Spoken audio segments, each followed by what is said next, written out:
Okay, well, as Amy says, welcome to the new year. Hope it's better than the last one. So, I guess the basic, what's going on behind the scenes with Leximancer? It's not new. This is not snake oil. It's not something that you have to trust implicitly, or a black box that spits out results.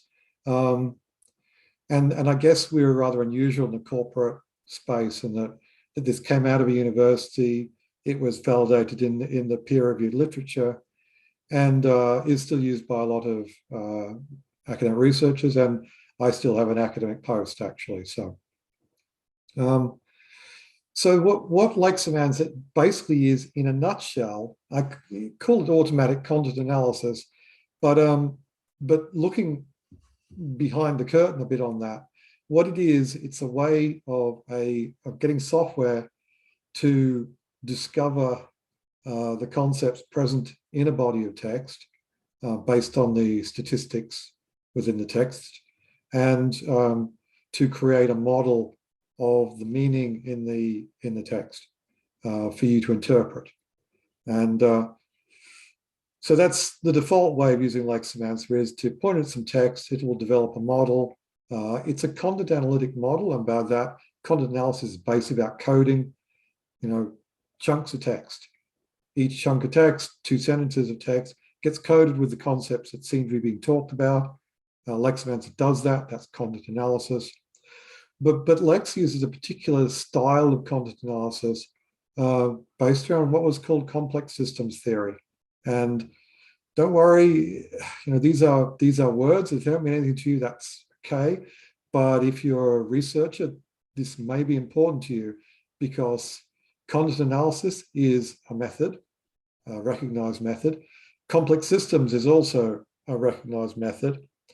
And a complex systems approach lets Leximancer capture a lot of information.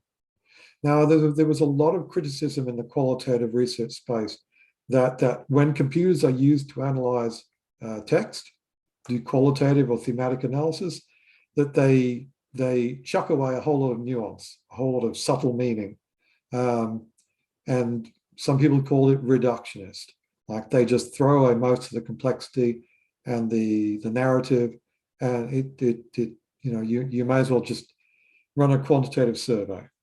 So this is why we use complex systems. So if you run Lex and you think that, well, I'm going to get like 5 concepts from the body of text, well, that's not what happens. You can arrange that to happen if you want, but I've never found any piece of text yet that only talks about 5 concepts, 5 ideas, although it does depend on what you call an idea.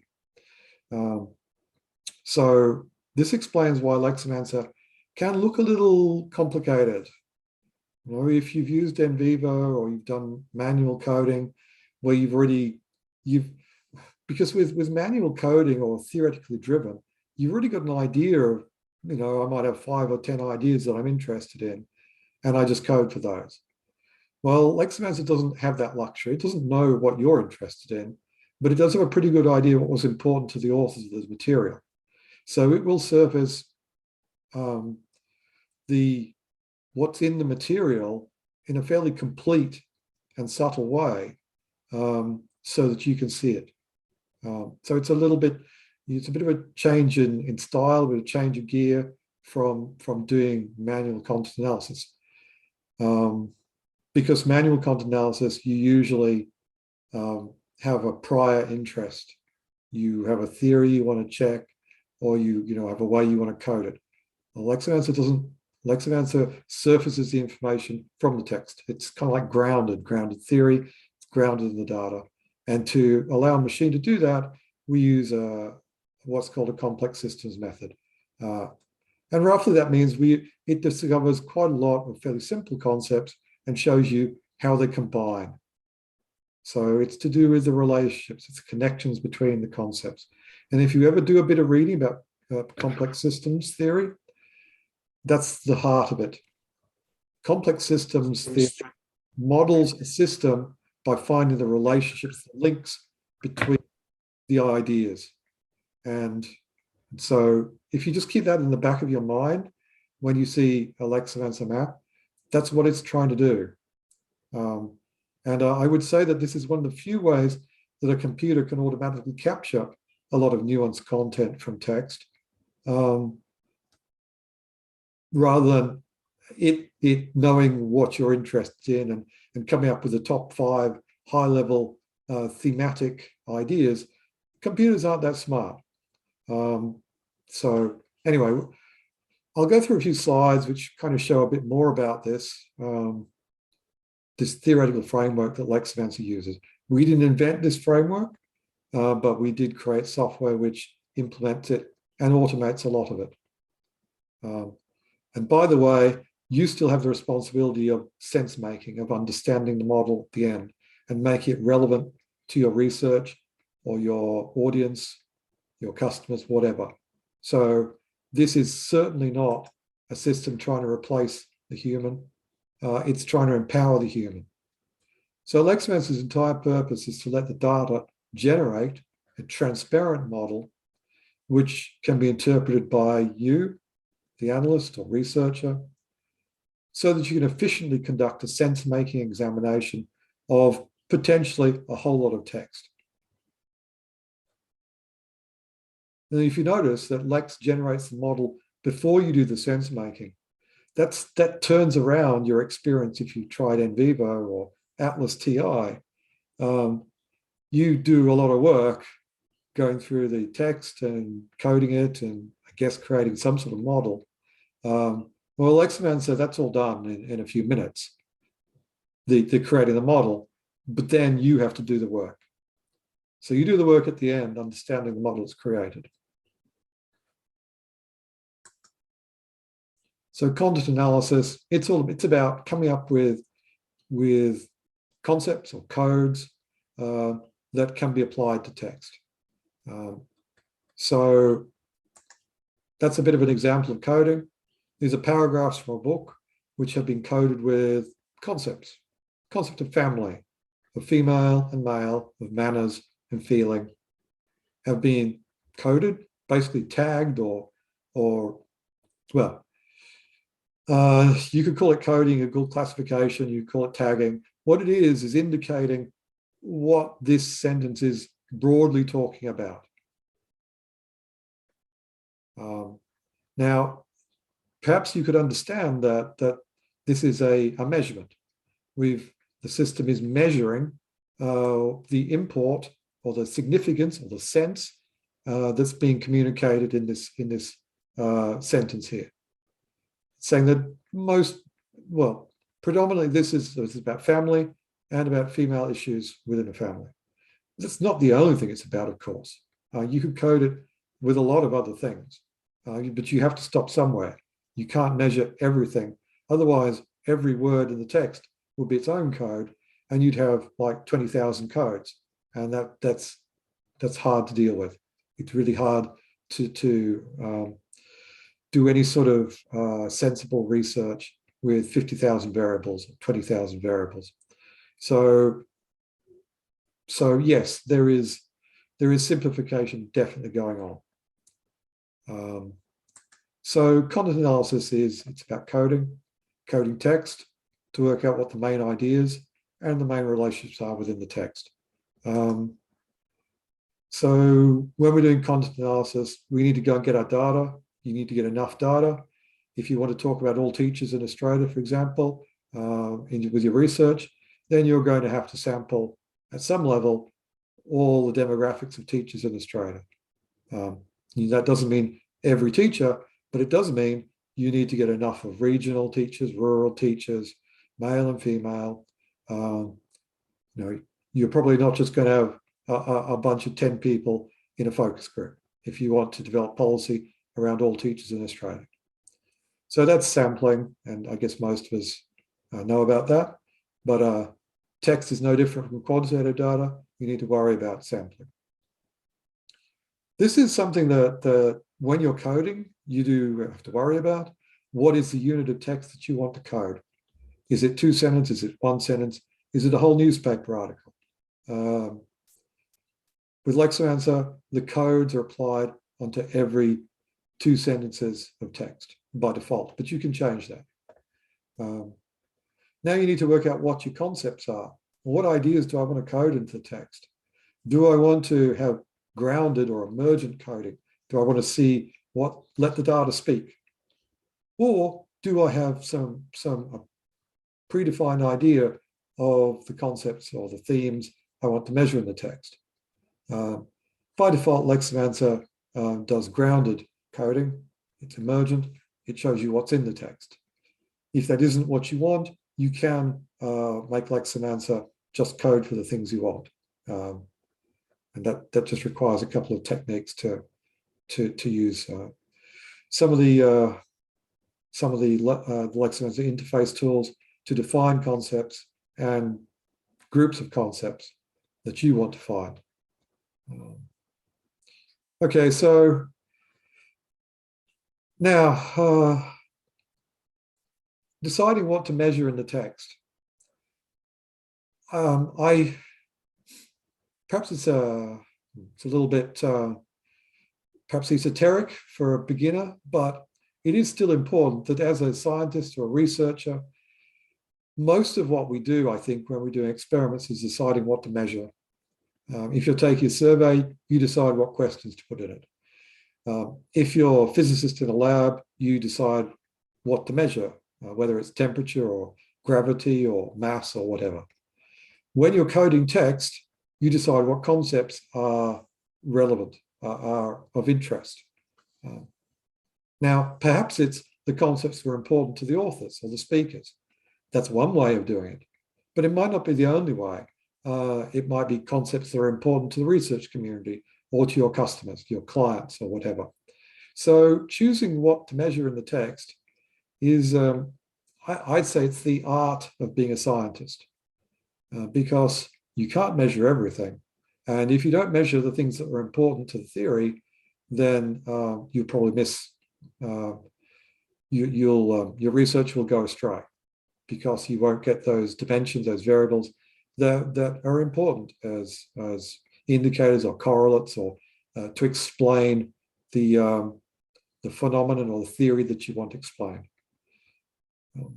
So, I mean, this is why I don't think a lot of data science, I don't agree with a lot of data science where the idea is you just get a big bucket of data and you throw it in and the model will sort it all out for you. I don't think that's true. You need to take responsibility as a scientist or researcher for what is being measured. So this slide is about how Leximancer discovers important concepts from the text. It uses an idea called latent concepts or latent semantic analysis.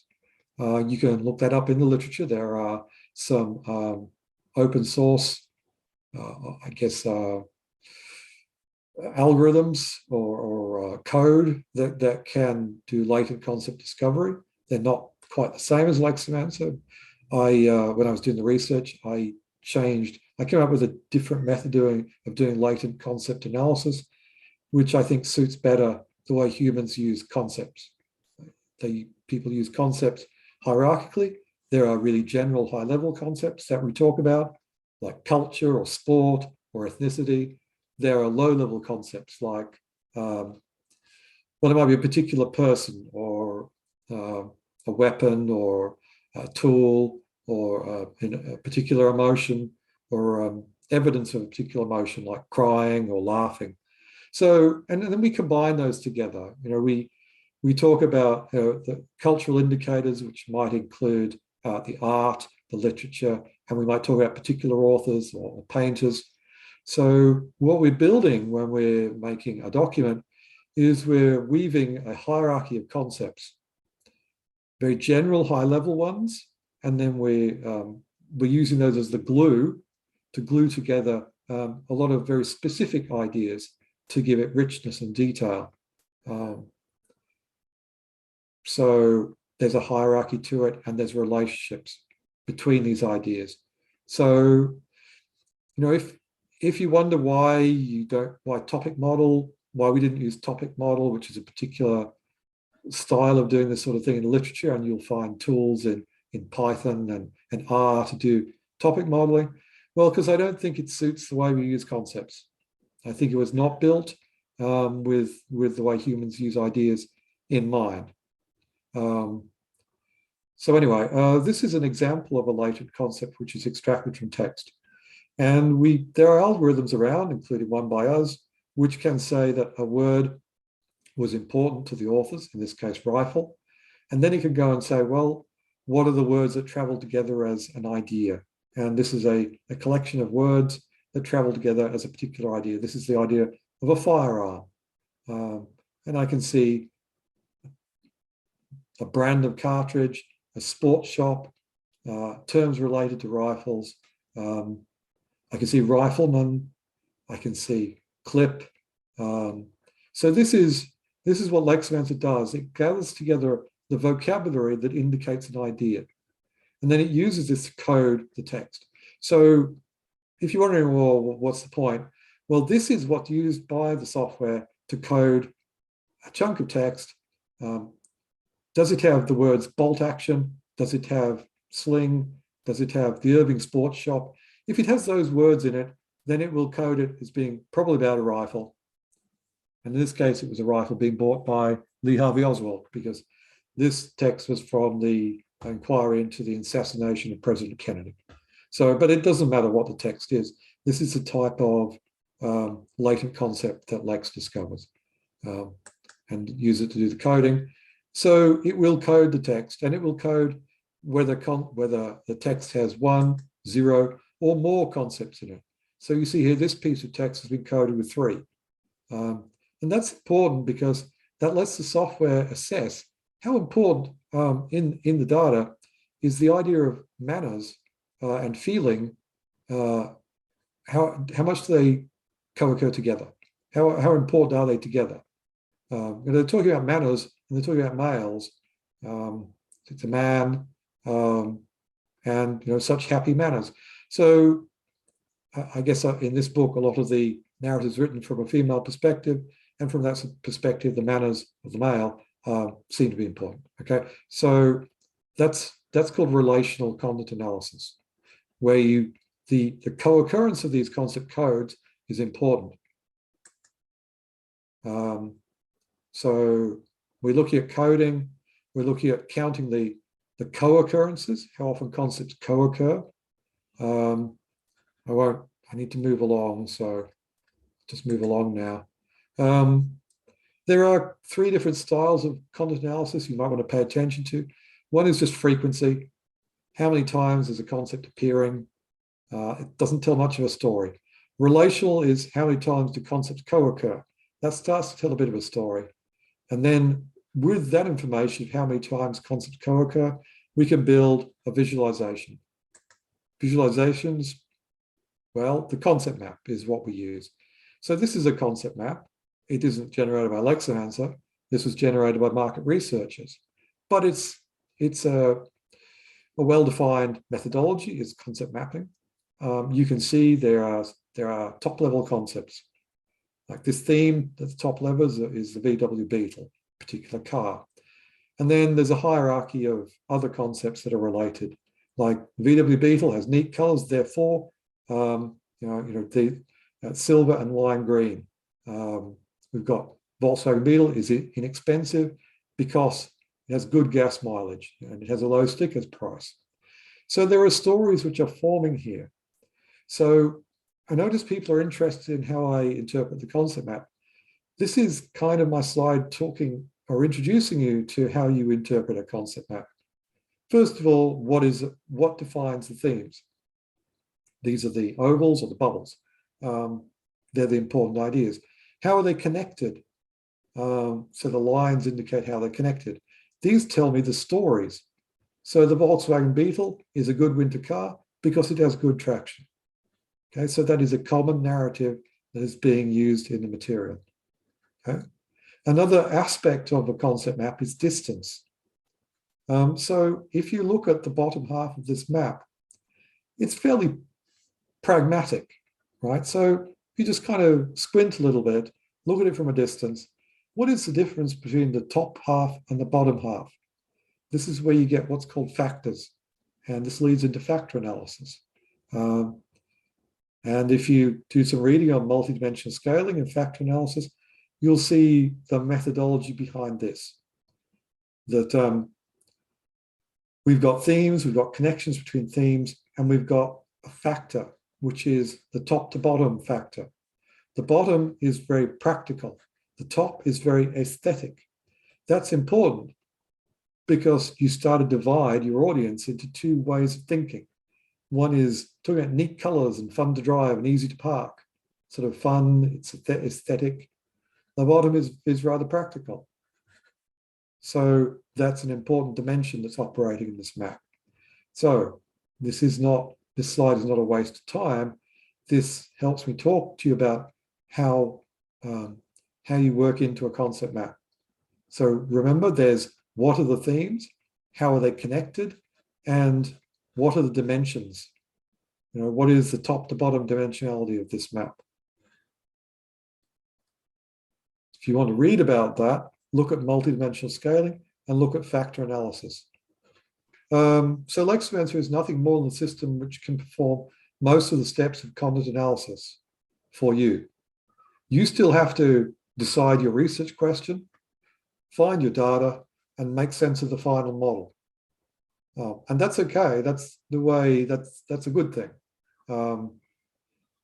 Because if you just think you can, just go and get a bunch of text off the web, put it in, get a concept map and drop it into a research paper, it's probably not going to go so well for you with your reviewers, because they're going to ask you, was your data a representative sample? How did you interpret the map in the context of a research question, and how does it address your research question? And if your research question indicates that you need to define your own concepts, then so be it. That's the right thing to do. So this is just a picture of a Leximancer concept map, in case you haven't seen one before. The gray dots are the concepts, and they each have a name. There are lines between them, which are the narrative lines, which connect them together, show you the main narratives, the main ways they're joined together. If you like, you could call them pathways. They're not the only ways, but they are kind of the main highways. And the concepts are grouped together into these bubbles. We call them themes. So the themes are an attempt to group the concepts into sets of common, concepts that have something in common are bunched together into these bubbles. And then there's distance. You can see that there are some concepts and themes on the map which are at one end and some at the other. And there is actually, it's important to look at what that dimension is. On this map, you might not be able to see it, so I won't go into it in too much detail, but this is a strong dimension of meaning, a strong factor. This end is about concrete things in the world, buildings and basements and tanks and ovens. This area is about legal stuff, legal procedure, counsel taking statements, evidence and paragraphs, so this is the legal process. This is the real world that they're talking about. So that's an important way of making sense of the map, is to look for those dimensions.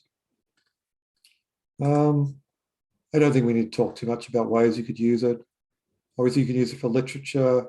You can use it for customer surveys, focus groups and interviews.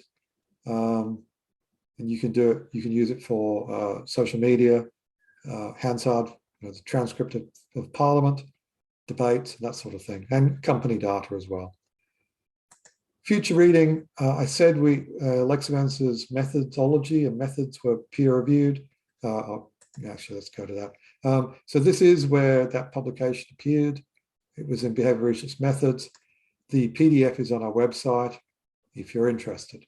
There are other papers on our website which show examples of how to use Leximancer, how to get it published, and also a review of automated content analysis tools.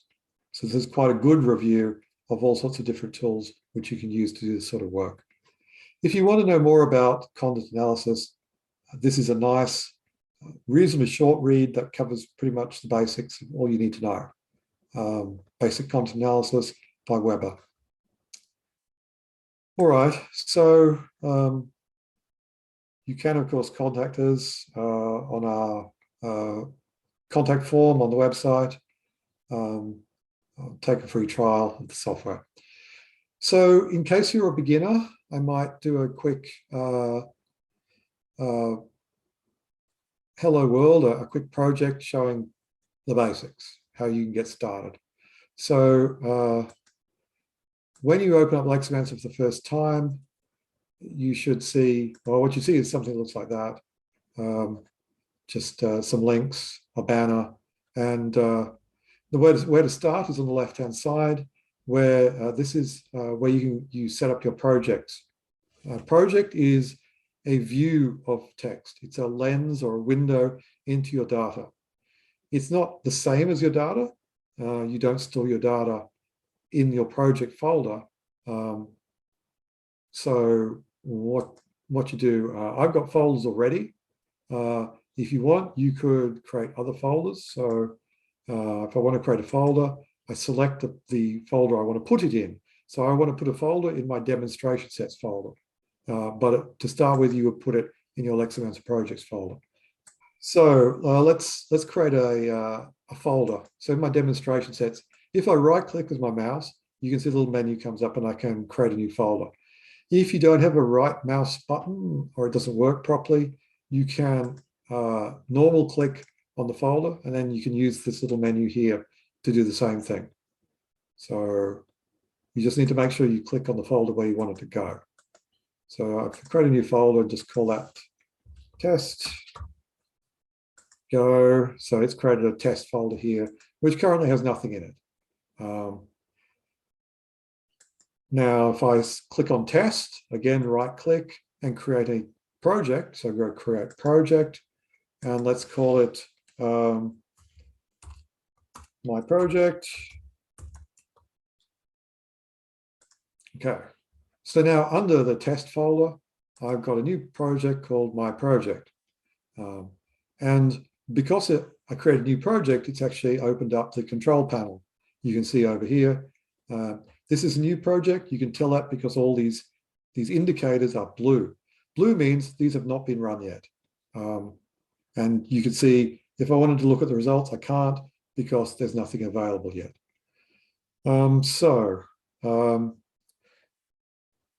If you don't have that, if you want to open a project and it isn't automatically opened like that, just double click on it and that brings back the control panel. So I guess double clicking on the project opens it up to the control panel. So now I can build my model. So this is like, it says build your model and it's kind of like a little factory. It's got a processing pipeline, as we call it, where the documents come in this end and out this end pops the results. It's very content analytic in that this pulls the text out of the documents, this stage here. This stage here decides what the keywords are. Then this stage here is a bit of machine learning that from each keyword, he discovers all the vocabulary behind the keyword. So this, for example, this stage here would discover that rifle is an important keyword in a certain report. This stage finds all the other words like man like a Carcano, rifleman, stock, all those other words that you saw. This would find those related terms to build the proper conceptual dictionary. Then this final stage here does the coding.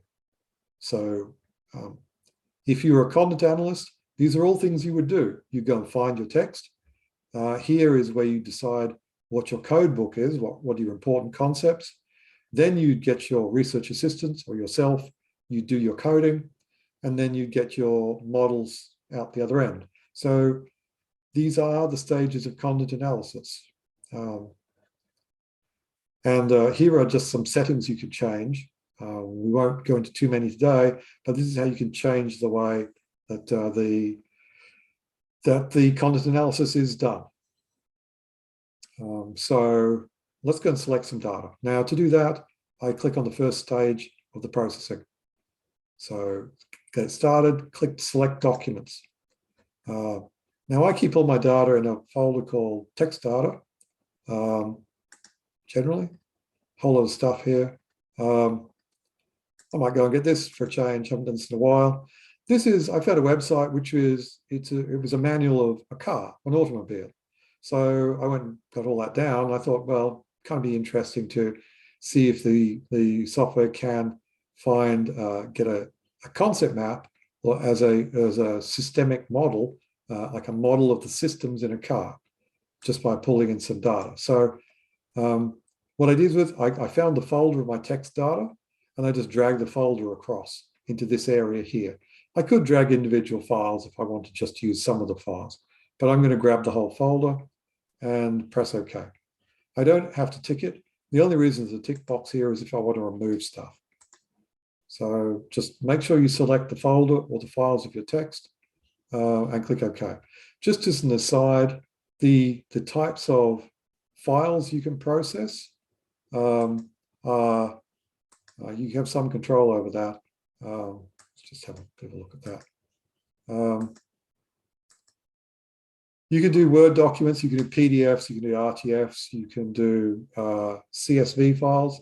They're like, if you've got a survey in an Excel spreadsheet or a database, CSV is for you. You would export it from Excel as a CSV file, load that into Leximancer. That's covered in the manual. You can do HTML, you can do plain text.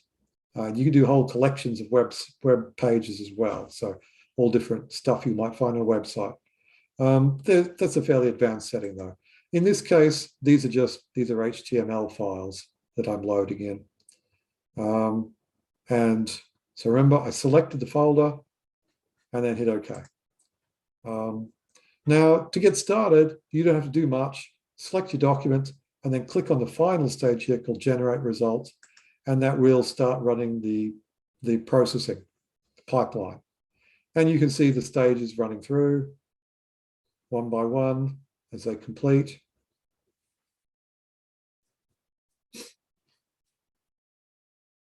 So, okay, it's done its clustering. So it's generated a code book of the important concepts in the data, and then it's built a model using those concept codes. And then we can inspect them. So let's have a look at the concept map.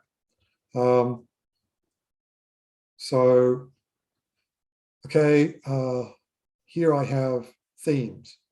What I'm going to do is simplify to start with. And this can also be, this would be a good way to introduce other people to a model, just to start working into it, is use this slider here to hide the individual concepts and just look at the themes. Remember, a theme is a cluster of concepts. Someone asked about the relationship. What is the relationship between the theme and the concept?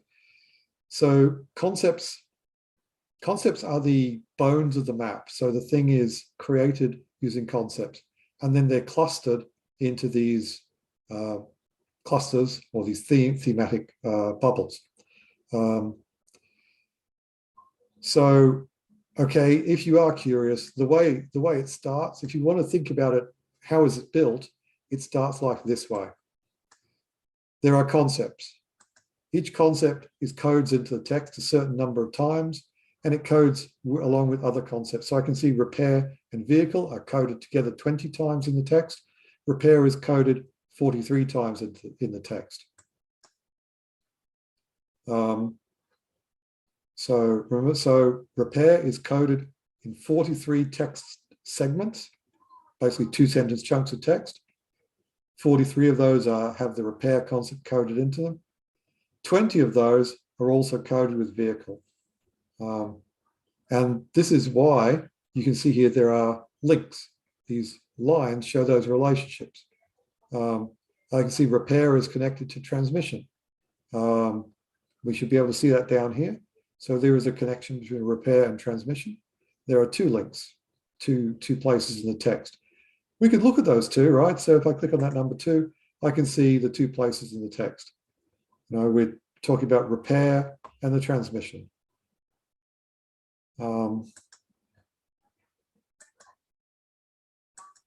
So there are concepts, there are relationships between concepts, there are bunches of clusters of concepts that are brought together. And you can see these clusters. There's dimensions. So if you're looking at the bottom of this map, it's about the voltage systems and the engine systems, the fuel system, the electrical system.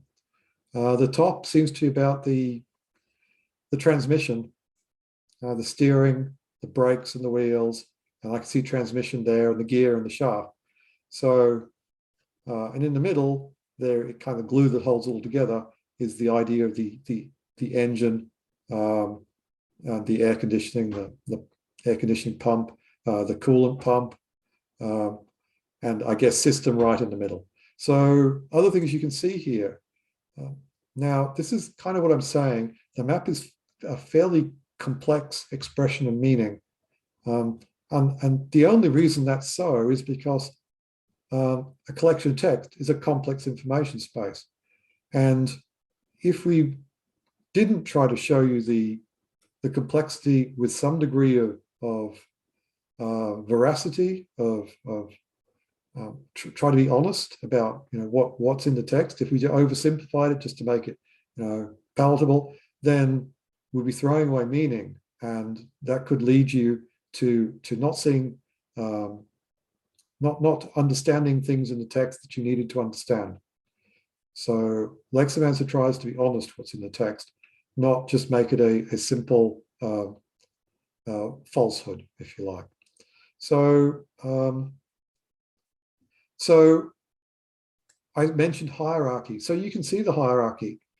If I want to see what are the top concepts in the data, engine, system. So engine and system and coolant and air, very high level concepts. That means they're connected to many other ideas. And vehicle up there, I can see. So you can reveal this hierarchy. So they're the most connected high level concepts. And I can drill down and see the lowest, the least frequent and least connected concepts at the bottom of the hierarchy. So there's a hierarchy of meaning here. There are themes within the hierarchy, and there are connections which form the story. So let's have a bit of a look here. So I can say, electrical alternator, current, voltage, battery, and charging. That connects up to system. So sure, the electrical system is a system. So you can see, you kind of get the idea here. System is one of the top level concepts because all the different parts of the system, they're also examples of systems, and they all make up a larger system. So this shows you it at one level, a high level, a systems level. But then I can follow the story down and show, well, one of those systems is an electrical system where we're looking at an alternator charging a battery and providing current to the lights. So yes, there are stories. Yes, there's a theme, which in this case is called voltage. I would rename that myself. So I would encourage you to, when you see a raw map like this, the reason voltage is here as the name of this theme is only because it's the most connected concept within this, in this bubble. It's not necessarily the best name for it. So I would definitely rename this to be the electrical system. And this probably the fuel system, because we've got gas, we've got fuel, we've got engine, using and mixture. You would probably find the carburetor under there. So there is complexity here. There's hierarchy. This is because people use hierarchy. We talk about engine, we talk about system, but at other times we might want to get more specific and talk about it at a more detailed level. So there is hierarchy, there is theme, and there is narrative. So definitely, talking about A problem with the lights? Well, then there's a connection between the two. And we could look at that. We can say, well, let's select problem. I've selected problem. Let's look at connection between problem and light. There are 3 pieces of text there. Let's have a look at that. So there's a warning lamp. The lamp will not light. Looks like there's a problem. So I can examine these relationships between the concepts to start seeing stories. If we want to look at the transmission shaft, we can see that there. It's suggesting there's a relationship here between transmission, the gears, and the shaft. Let's have a look at that transmission shaft. 7 pieces of text, and we can have a look at those pieces of text. And if I want to look at it in its context, I click on this link here, and this shows me the piece of text in the context of the website where it came from. So this gets you into sense making. Storytelling, like following the narrative lines tells you stories. Looking at the bubbles tells you the themes. There's a electrical system, there's a fuel system, there's a transmission system, and a braking system. And in the middle, it all hangs together into a car. Now, we might want to tease that out a bit. So I might want to take system off the map. I could do that. I could remove system from the concept map. Maybe it's too obvious, and that would let the rest of the ideas separate out into sub-themes. So you can definitely take concepts off the map. There's an interesting question. How do you differentiate between care as an aged care and care as... Yeah, Andrew, that's my question, because I'm actually looking at aged care. So yes, and I saw your folder there. So let's click on system. Now, system is a fairly ambiguous concept.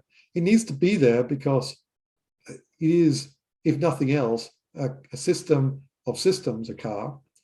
But of course, it's ambiguous by itself. But if you click on it, you can see the relationships help you disambiguate. So I can see the cooling system. So the relationship between system and cooling should show you that sense. We call that sense.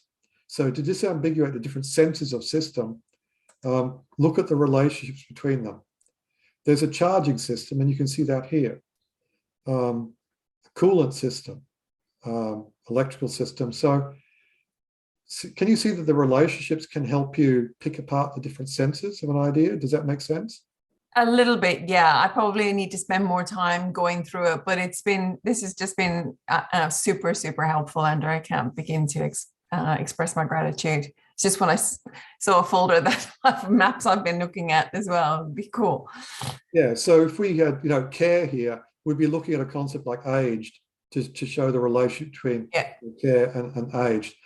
You can turn that into your own compound concept. So if I want to create a new concept, which is about aged and care as a compound idea, this is where you do that. You do it in the compound concept editor. Now, I'm aware that someone asked me about likelihood. It's a little technical, but I'll try to cover it quickly now. So the first thing to look at here, over on the right-hand side of the map, there are these tabs. Like looking at thesaurus, I can look at, I can see they discovered, this is the thesaurus, the code book about the battery, for example. So this is one of those latent concepts I was talking about. Battery, recharge, electrochemical.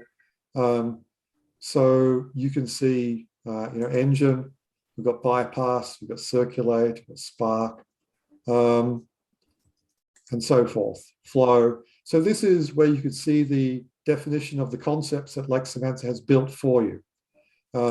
In the concepts tab, I can see how they're coded into the text. So the first thing you see when you arrive here is a ranked concept list. This is just frequency. Shows you that engine was coded in 270 text segments, brake into 90, cylinder into 84. That's just frequency. If I click on one of these, so if I see I've got, let's see, what's a good one? The wheel. if I click on wheel, I can see what it was related to. So this is the relationship view. Wheel is co-occurs with steering quite a lot of the time. And this makes good sense, okay?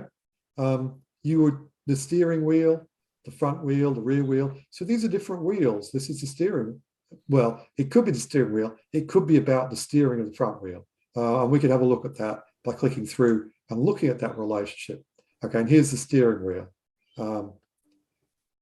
Okay, so that's that sense. We can go and make sense of and find quotes and understand the story. This is the sense-making process. To go back to the ranked view, you click the ranked view button. This count is obvious. This is the number of text segments where this concept appears. It isn't the number of words. This isn't the number of times the word engine appears. Remember, engine is represented by a whole collection of different words which predict the presence of the idea. So, if they mention bypass and drawing and circulating, then it will be coded as engine. So this is not keyword. This is not just words. This is the number of places in the text that are coded with the concept of engine. And relevance is the relative frequency. So the most frequent concept gets 100%, and then these are relative to that. So relative to the number of times engine appears, system occurs 88% of that number. Now, if I look at the co-occurrences, let's look at brake. Brake is related to fluid.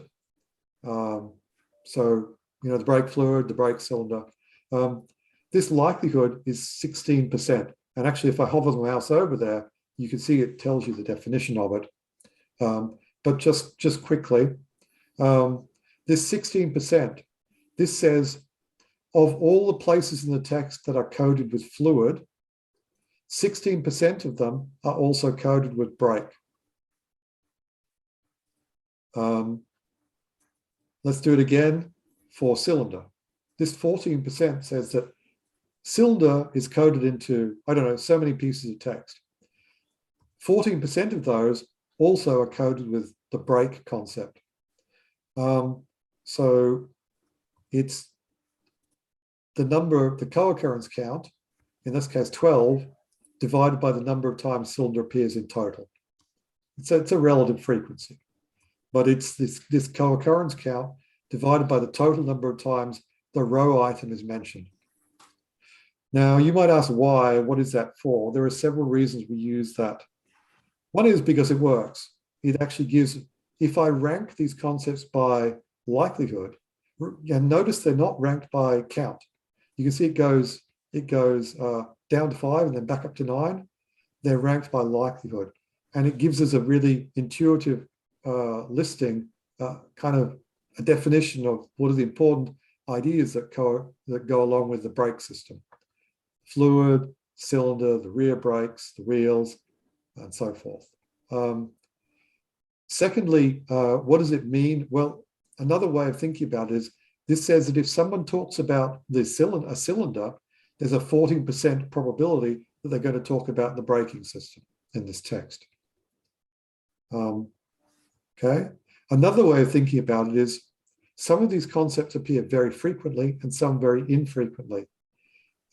If I divide through by the number of times each one appears, it de-skews, it controls for very, very different frequencies of occurrence of these. It's like it's controlling for the marginal probability of each of these items, which is important because if you go back to the ranked view, you see some concepts are very, very frequent and many are quite infrequent. Now that is true of text. Any text you'll find obeys this sort of distribution of concept frequencies. This is not something weird. This is not something we invented. It's called Zipf's law, ZIPF. And it says that in any body of natural language, you'll find a lot of low frequency words or concepts, and you'll find a few high frequency. And by this means, can you see that this leads into the idea of a hierarchy, where you have a few very high level connected concepts, like you can look at those three system, engine, coolant at the top level. And then you can say, well, okay, there are a few high level and a lot of low level concepts. That is in something innate to natural language. And so you see that in Leximancer, and that's because it's the science of text and text statistics. Okay, so I've tried to give you a quick run through of sense making. I should say that this was our attempt to make it easier. The first tab over here on the right is called the synopsis, or the analyst synopsis. What this does, this gathers together all the themes, the bubbles on the map, and tries to make them quantitative. So the red theme, the most connected theme, and it is red because it is the most connected theme. It's the hot topic, if you like, engine. And I can see underneath, this shows me the concepts that are contained within this cluster. And you quickly get an idea of what it's about just by looking at this. It's about an engine system with coolant and so forth. There's 1,000 hits. That means there's 1,000 places in the text approximately that talk about the engine system. It shows you the top 5 here, just as an example. But if you want to see all these 1,000 places in the text that talk about the engine system in all these different ways, click on the list of concepts. You can see that it looks a bit like a link. And if you click on it, this shows you all those 1,000. And you can scroll through this, this theme text by text, verbatim by verbatim, to do your analysis. Now, you probably wouldn't want to read all 1,000, but you might want to read maybe 20 or 30 to get a good idea of what the data is telling you about this. Because remember, using Leximancer is normally if a learning experience, learning what the data is trying to tell you. Now, of course, you might be very familiar with the data and you don't necessarily need that, in which case you could go on and define your own concepts. And you can definitely do that. You can see there are places, the concept seeds editor here. I can define my own user-defined concepts. That's covered in the manual and also on our training where we do this with more time. You can define your own concepts. And as I said before, you can then combine them together into your own compound concept. So, if I want to look at in this case, the alternator charging, problems with alternator charging, I could join those together into, select those, move them across my workbench, and create a new concept, which is a combination of these. Now, in this case, I would use and, because I want this to code places in the text which talk about charging concept, the alternator concept, and the idea of a problem. So I would use and. And now I've got a new concept here, which is a more complex thing that I've hand-coded, and that will now appear on the map as a concept in its own right. So you can take a lot of control as you wish. You can move from a grounded inductive analysis, which is what we've been looking at here. You can then move forward to a very customized, theoretically driven analysis, if you wish. Now, there were questions about newspapers. This is a map I prepared, which has 11 weeks of newspaper articles, actually from the Australian newspaper. It's from a while ago, but we can look at. So these are tags which I haven't showed you, but this shows me that that I have folders of text for each of the weeks, so I can see when was the most volume of text. The week of the 19th to 25th of March, I think this was 2003, has the most volume of text. And if I click on that week as a tag, I can see what were the things that were important mentioned in the newspaper articles that week. I can see the named entities. I can see Hussein, Iraqi, and in terms of concepts, I can see that there's an air war going on here. By the look of it, I can see air conflict and security. Of course, I can always drill down to text to look at that. Yeah, so this looks like it's talking about Iraq during the war. during the air war, which started it. So, and the concept map shows me the themes at a very high level. I want to work into that. You can see that the country, so this is the noun Iraq, this is the country, this is the Iraqi people and city. I can see oil is an issue. We can drill into that, have a look at more detail, what's going on in there. I can see, you know, in the Iraq area, we've got the UN, George Bush and Washington and weapons. Support was a big issue back then, support for the war, and you can see that idea there, international support for the war. So you can see the common narratives like political security, international support for the war, the UN and George Bush. You can see these that the main narratives appearing. So I guess that's a quick look at a newspaper set. Literature review. This is a set of PDFs.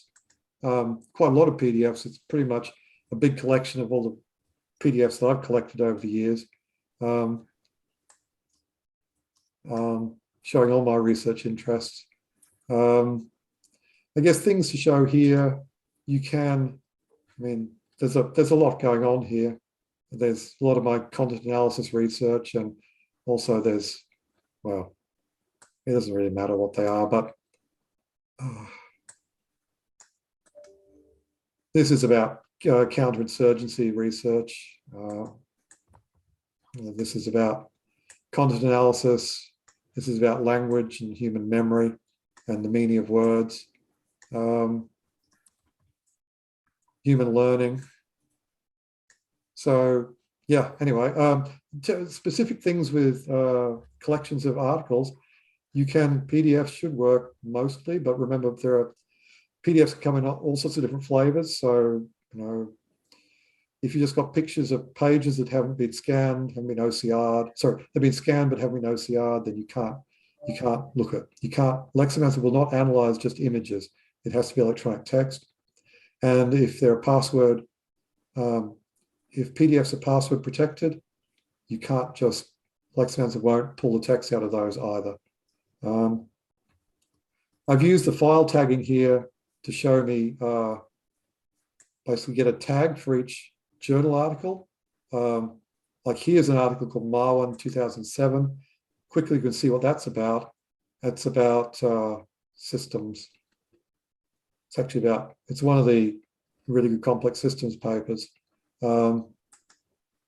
If you want to have a look at, if you want to look at security, if I'm interested, which of the journal articles talks most about security, I can select that and scroll down and look at the, so because I've selected security, not only do I see the important related concepts, forces, military operations, insurgency, if I keep scrolling, I can see the articles that talk most about security.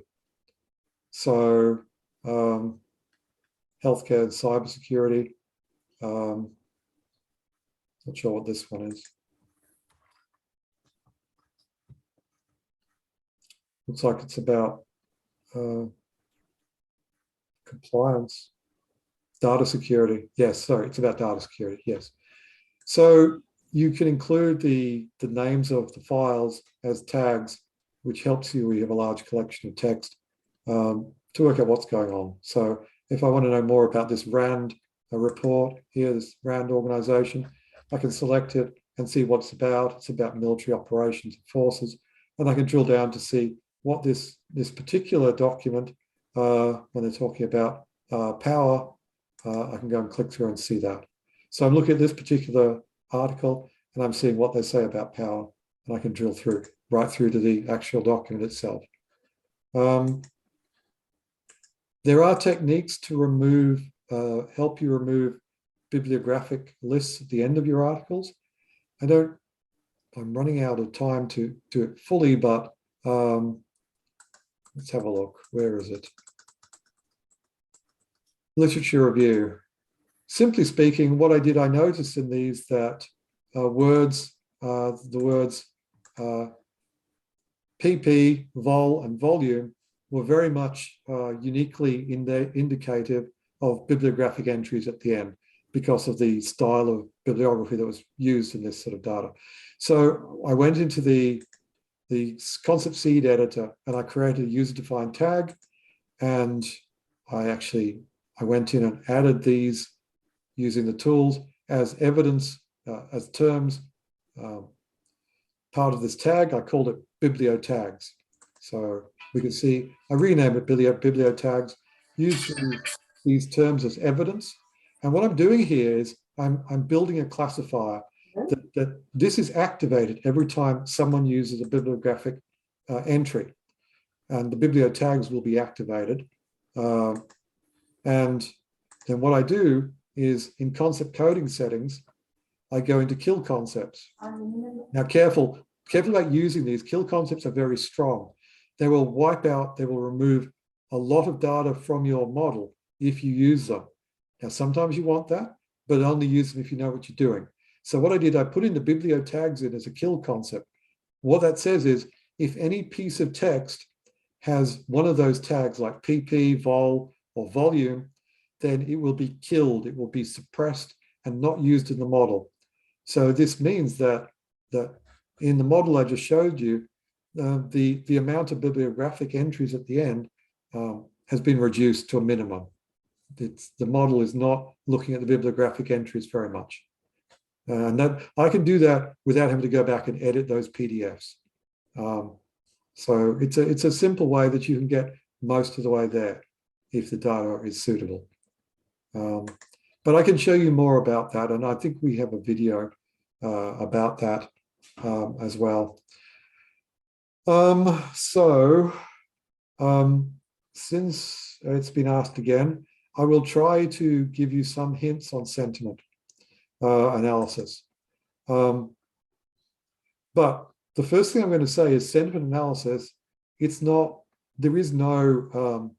rule book, there's no dictionary that everyone reads and knows about that says, if you're going to be negative, well, first of all, no one says the only sentiments are positive or negative.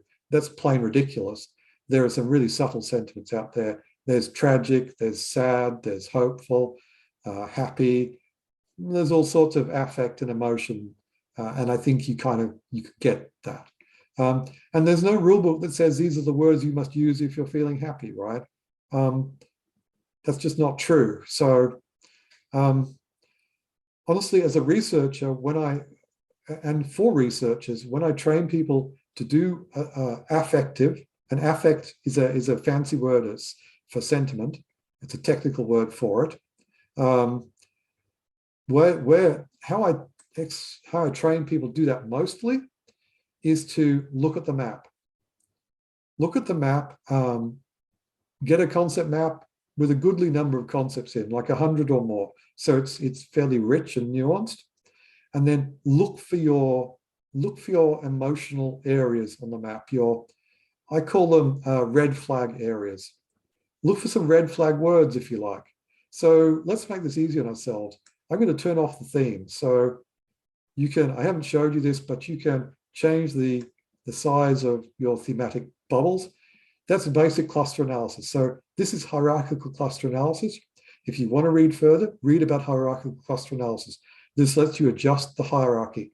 You can look at big, very general top clusters, or look at very specific low-level clusters, or indeed turn them right off, which is what I'm going to do now, and just look at the network of concepts underneath. Now, what I'm talking about here, sentiment. Let's call it emotion or affect and be more technical about it. Now let's look for those red flag words or concepts. So this is a debate from federal parliament. These are expert communicators. They are going to frame, and framing, read Tversky and Kahneman if you want to know more about framing effects. Framing is the way you frame something that happened. If something happens in the world, I can talk about it in different ways. I can be scurrilous and gossipy and generally portray it in a bad light, or I can portray it in a good light or a sad light or a happy light or an optimistic light. These guys are expert communicators. You would expect them not to use just stupid, simple sentiment, and you're not disappointed. What you can see here, I can see hope. Hope, right? It elicits an emotional response. The politicians know that, that's why they're using it. They've coupled it with future and world. So hope for the future of the world, right? There's a sentiment right there. It's a positive affect that they're deploying for an effect in the audience. Let's look over here. I can see difficult, right? So difficult. What else can I see? I can see beliefs. I can see ethical, support and position, respect. So there's a moral repugnance. I would describe this as a certain degree of moral repugnance being put forth here. This is a frame. So the frame of optimistic hope is a frame. This is a different frame. This is if you like, if there is a negative sentiment, this is where it is. This is about ethics and morals and difficulties. Now, I'm asking you to believe me. You shouldn't, because if you want to check that, you drill down. So I've selected difficult. Let's have a look at difficult issues, difficult moral issues. Go and have a look at that. So I personally found it very difficult to understand the logic and indeed any moral high ground in this particular argument. Makes us feel uncomfortable. Organ transplantation, embryonic stem cell research, difficult moral issues. So now you can, once you start the sense making, you should, after a little while, a light bulb should go on and you should start to understand what they're talking about here. So now you're getting to grips with the sentiment that's used here without using some sort of magic box or magic button to tell you what sentiment is. Now, I know Leximancer has a sentiment lens setting. It is look, it's okay. So given the time, all I would say is the sentiment lens. Now, where does it live? Just got to find my way back here to the data. The sentiment lens lives here. It's in the concept seed editor. Go to use defined concepts and you can turn on sentiment lens. Now, what it's done, it's loaded into predefined word lists of favorable terms or terms which are probably favorable, often are favorable anyway. They don't have to be, and there's certainly not all the words that could be favorable or unfavorable. So if you have very standard vanilla social media, these will probably work okay. But if you have specific genre text, like that debate from Federal Parliament you just saw, or reviews of a restaurant, or interviews from a particular, like doctors and nurses, they're not very likely to use vanilla, ordinary, positive and negative sentiment words. You'll have to be a lot more perceptive when you're doing your sense making to find where a specific audience, like medical practitioners, or senior executives, where they're being negative, or for example, academics. If you're trying to find negative sentiment in academic reviews of journal articles, you're going to have to, your job will be difficult because we're trained not to use emotional words. We don't use excitable, we don't use swear words or that sort of thing. It doesn't mean we're not being critical, far from it, but the words are, and the combinations of words are subtle.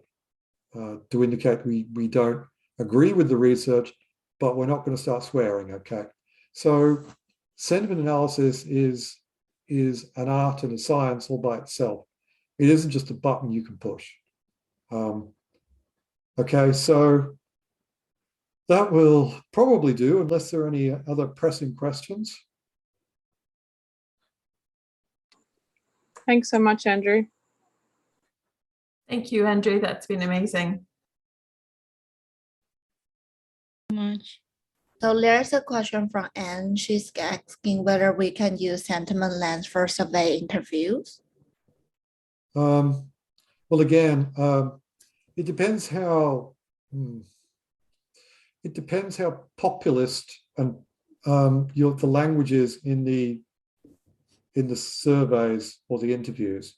You know, if it's a standard of ordinary people from the normal population, it's probably going to be okay.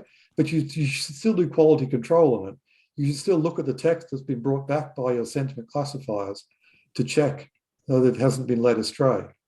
Because if someone uses, if the community you're looking at uses other words very strongly negative or positive that are not in the standard sentiment dictionaries that we provide, then you will probably need to add them to those sentiment seed lists.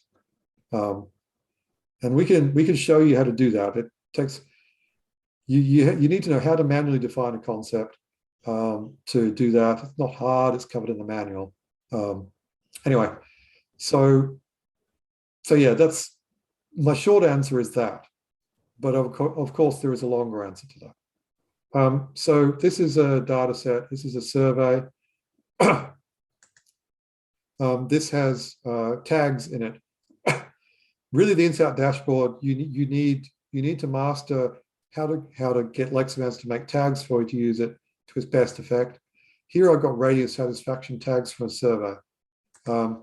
If I go to this survey, here you can see in the mapping concepts list, I've selected what I want in my model. I want the discovered concepts. I can see down here. I can see a few of some discovered names, only 3 of those, and these tags. So I've got the tags here and the concepts. So to configure it, I go to Project Output Settings, the second tab. So just to quickly get going, just tick all these, tick Generate Insight Dashboard, otherwise nothing will happen. If you've got a modest amount of data, you could include all the context blocks in it. If it's a big survey, you probably wouldn't want to do that. If you want the quadrant report, enable that. If you want the quadrant report to auto-scale its axes, enable that. Don't worry, these are pretty hard to understand. The defaults are usually okay. So just tick that, tick that, tick that, tick that. Now, what you also have to do is you have to divide or select your variables into categories and attributes. Think of these as dependent variables and independent variables, or predicted variables and observed variables. Now, a common one is to get your tags, in this case, your satisfaction scores from the survey, and move them across into your list of categories. And then for the rest, we need attributes. So for each category, we need, how do we discriminate, or distinguish or characterize each of our satisfaction categories? Well, what we'd use to do that is the concepts, most likely. So I could select all the concepts individually, just using this tick box, or I could do it that way, or I could use the all concepts wildcard here to move it across. If you find that you don't have room on your browser, because I've dropped my resolution, I'm kind of running out of real estate on my screen. Just move this dialog up a bit and then make it bigger. If that doesn't work for you, then you can use, I think if you use your browser zoom out, and if I use that now, if I zoom out on my browser, I can get a bit more screen real estate. So anyway, what I've done here is I've selected categories and attributes. If you don't do that, it won't work. And then hit OK. Now run it again. You need to generate your results, because this is where the Insight dashboard is generated during this stage of the processing.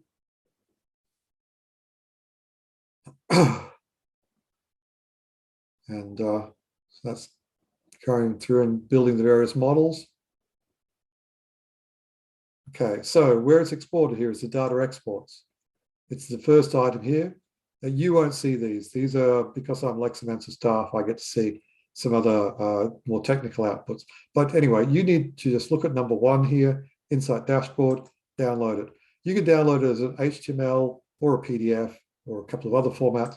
Let's just have a look at the PDF, open it, and see what we've got. So the Insight Dashboard, this tells me how many text segments there are in the survey, how many attributes, and how many categories. There's some documentation here, a table of contents, which is actually linked. So if I want to go straight to the quadrant report, I can scroll down to it. Now there's too much on this. What I would do, I would aggregate my radiuses of satisfaction to get from 7, take it down to 3. So this simplifies itself. There's really too much going on in that. But down here we can see radius satisfaction 1. I can see the concepts which correlate most strongly with the people who gave a score of 1 in the survey. So slow, navigate, class, equipment, problem. Satisfaction 2. So these are the people who give low satisfaction scores. And here are the people who give a high satisfaction score. I'm looking at helpful services staff, library staff, services. So this is looking a little bit like the people who are happier about human services, and the people who are not happy talking about access to computers and website navigation. But you can click on this. So if you want to see what the radius satisfaction 1 people, when they talk about navigate, what are they saying, you can click on navigate, and it takes me down to some of the verbatims at the end here. So these are the people who gave a radius satisfaction 1, who mentioned the concept navigate. They also, when they mentioned navigate, they talked about class, difficult, and need. So I can see some examples of text here. Further down, right near the bottom, you've got some statistics. I can see the frequency of occurrence of all the attributes and the categories. And because I ticked the optional setting to include all the text segments, there's a final appendix which has all the text segments in the survey coded. So you can see every radius satisfaction 1 comment and see its coding, and so forth. Radius satisfaction 2. So that's the full disclosure of all the text and how it was coded at the end. So the Insight Dashboard was meant to start, at a pretty high level with some documentation and table of contents. If you don't want the quadrant report, remember you can untick that. You don't have to have it. This probably, I don't need it. I probably would untick that. Here I've got tables of the important concepts for each satisfaction score. Actually, what I didn't show you, there are actually tables of pairs of concepts. So instead of looking at the single concepts which correlate with radius satisfaction 1, I can look at the pairs of concepts which correlate with radius satisfaction 1. So times and classes, times and open, navigate and difficult. Again, a little bit more of a story. So times and open, let's have a look at that. Click on that. Takes me down to where they talk about times and open. It's telling me that what they're unhappy about is the computer labs are not open at the right times. So you can start drilling down right down to text. So in that way, this was meant to be a standalone report that went down from a very visual level right down to the textual level at the end. Okay, so that's the Insight Dashboard in a nutshell. Okay. Thank you everyone for your time and for joining us today. We appreciate it. Thank Thanks you. everyone. Thank you everybody. Have a See you good later. week.